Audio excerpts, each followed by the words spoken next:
Aku percaya Yesus utusan bukan Tuhan. Ya, yang mentuhankan Yesus pertama kali Saulus dan Paulus dan penerusnya. Saudara Sony Lembang. Di mana dalil? Coba saudara tunjukkan dalil yang mengatakan bahwa Yesus itu utusan bukan Tuhan. Coba saudara tunjukkan, dan saya akan menunjukkan bahwa Yesus itu bukan hanya sekedar utusan, tapi Yesus itu pun juga adalah Tuhan. Coba saudara tunjukkan dalilnya di mana. Saya ingin dengar saudara buktikan, atau saya ingin lihat saudara buktikan bahwa Yesus itu hanya utusan bukan Tuhan. Kalau saudara mau pakai ayat Alkitab juga boleh. Saya akan tunggu saudara-saudara ya. Saya live sampai kurang lebih jam 21.30. Ini sudah 21 lewat 8 menit. Yohanes 17 ayat yang ke-8. Oke. Yohanes 17 ayatnya yang ke-8. Sabar ya.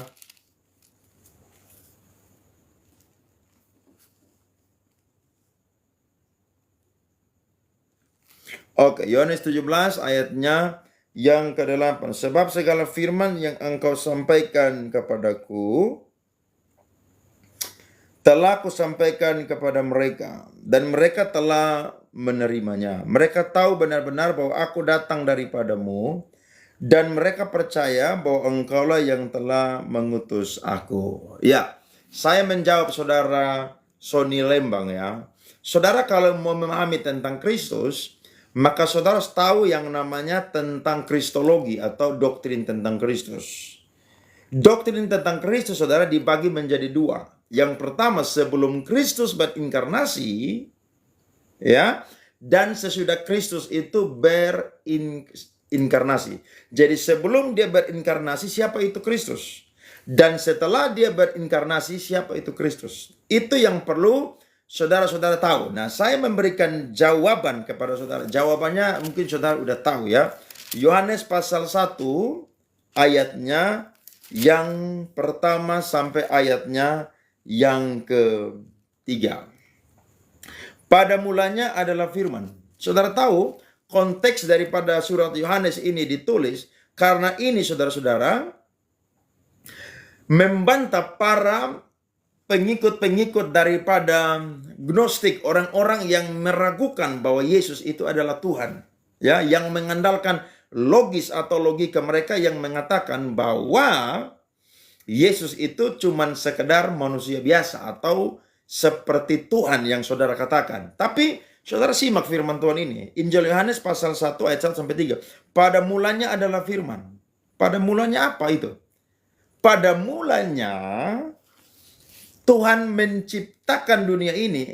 Allah atau Yesus itu sudah ada. Saudara buka Kejadian pasal 1 ayat yang pertama. Saudara baca, dengar firman Tuhan, lihat. Pada mulanya adalah Allah. Itu yang saya sampaikan tadi di depan. Kata Allah di sini menuju kepada 3 pribadi yang hakikatnya adalah Allah.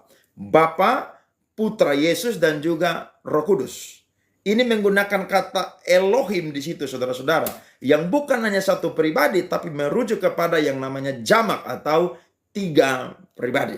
Saya lanjut baca ayatnya. Firman itu bersama-sama dengan Allah, dan firman itu adalah Allah. Jelas? Jadi firman itu bersama-sama dengan Allah, dan firman itu adalah Allah. Bagaimana saudara katakan Yesus itu bukan hanya sekedar utusan, sementara firman Tuhan berkata bahwa firman itu adalah Allah?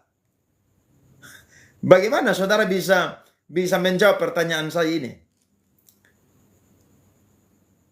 Yesus itu bukan sekedar dia itu adalah firman, bukan sekedar dia itu bersama-sama dengan Allah, tapi dia juga itu adalah Allah. Dia pun juga adalah Elohim. Jadi dia bukan sekedar utusan, tapi dia adalah pribadi kedua daripada Allah Tritunggal yang hanya karena mau menyelamatkan manusia, dia turun menjadi manusia dan mengambil rupa daging. Saudara baca Ibrani 2 ayat 14. Saya kasih saudara ya. Ibrani pasal 2 ayat yang ke-14. Ibrani 2 ayat 14, atau kalau saudara Muslim, surat Ibrani pasal 2 ya ayat 14. Karena anak-anak itu adalah anak-anak dari darah dan daging. Siapa anak-anak itu? Manusia, kita. Maka ia juga menjadi apa? Sama dengan mereka. Lihat, perhatikan, kata ia di situ menggunakan huruf abjad besar. Dan mendapat bagian dalam keadaan mereka, supaya oleh kematiannya ia memusnahkan dia, yaitu iblis yang berkuasa atas maut. Ayat 15. Dan supaya dengan jalan demikian ia membebaskan mereka yang seumur hidupnya berada dalam perhambaan oleh karena takutnya kepada maut. Jadi saudara lihat, ya, dia itu bukan sekadar utusan, dia adalah Tuhan, saudara-saudara. Sesama umat Kristen aja konsep Tuhannya berbeda. Mana yang benar? Kamu percaya kata cinta? Cinta tak bisa dilihat tapi bisa dirasakan. Begitu juga Tuhan. Saudara merasakan angin. Saudara melihat angin.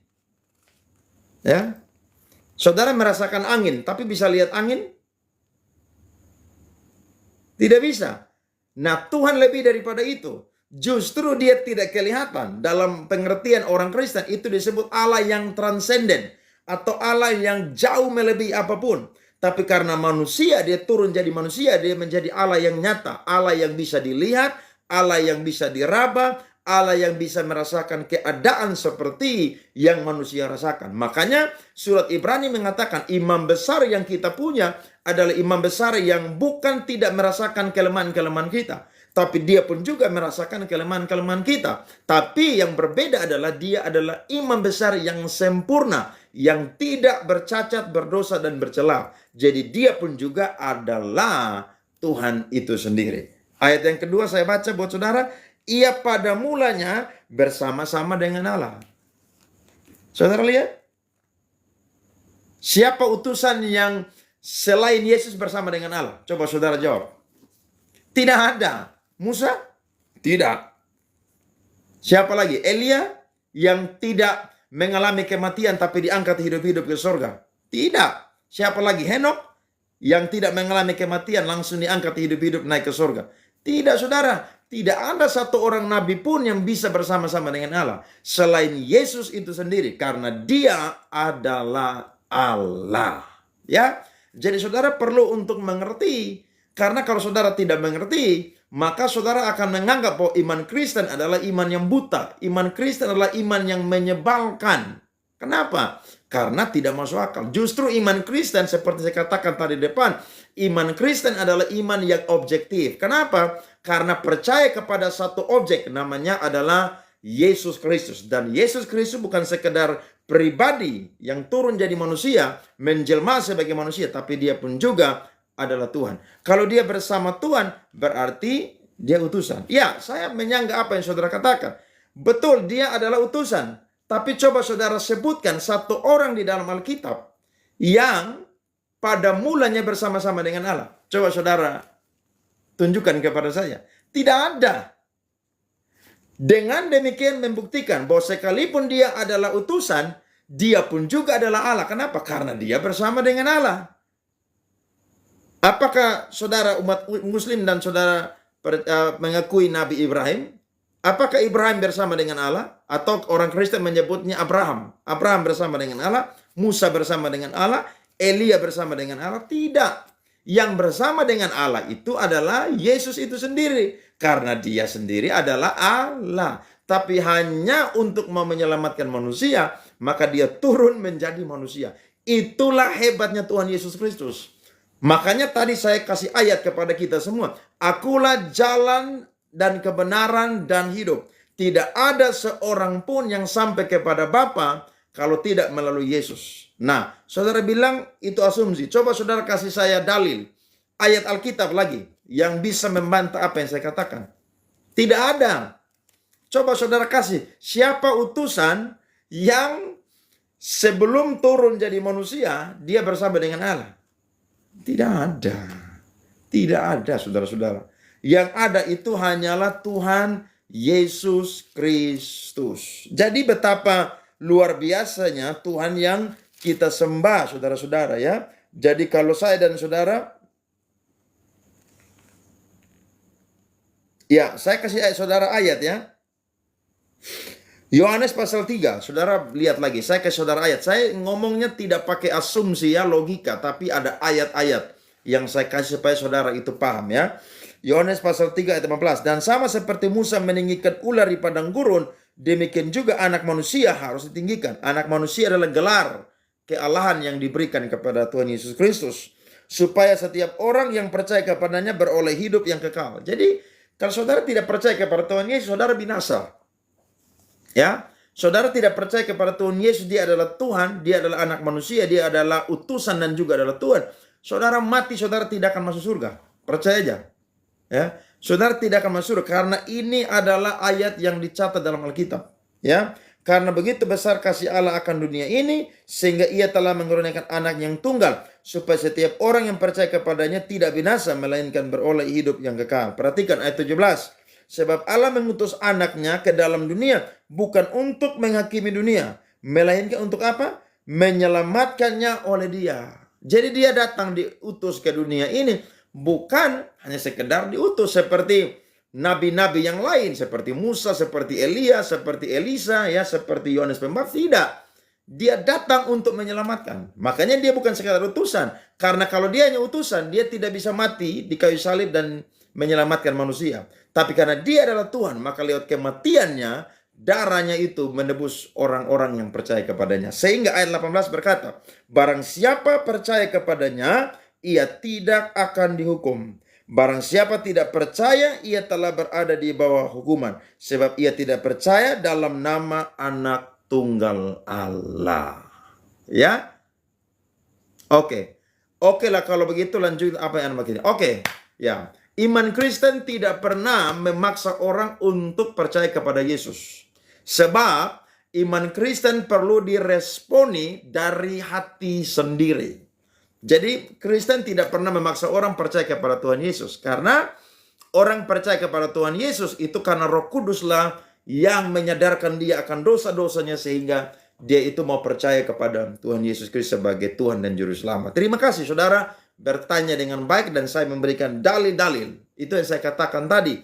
Kalau saudara punya dalil, maka saudara silakan sampaikan. Saya percaya saudara tidak akan pernah bisa membantah ayat-ayat yang saya sampaikan. Kenapa? Karena jelas bahwa Yesus bukan sekedar utusan, tapi Yesus adalah Allah. Ya.